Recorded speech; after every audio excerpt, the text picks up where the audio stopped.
Aloitetaan pikkuhiljaa tätä tilaisuutta. Päivää. Päivää.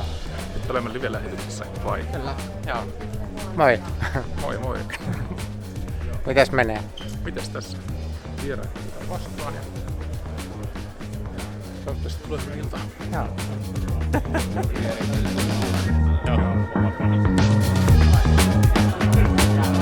Se on vähän tämmöset menossa kanssa Vietnamiin.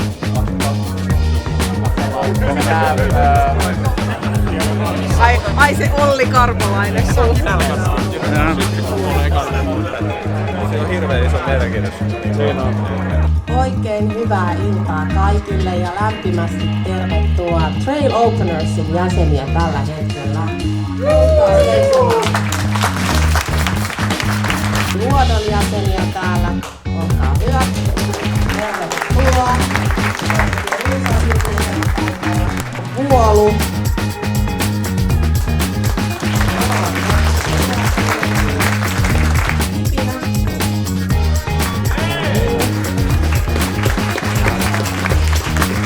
Asteroid.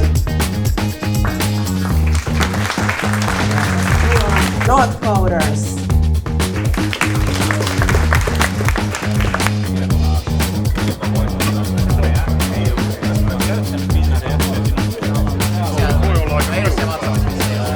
Joka on tavallaan sellainen niinku mustarastaan näköinen, mutta sillä on mustana. Paljastetaan salaisuus, eli puhujana meillä tänään on Esko Valtaoja.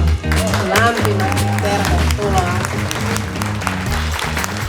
Te toimitte ihan oikealla tavalla. Te toimitte evoluution mukaan sopuillen toinen toistaan tukien verkostoutuen sen sijaan, että olisitte erillisiä yhtiöitä, jotka sitten verissä päisinä tappelee ja kilpailee.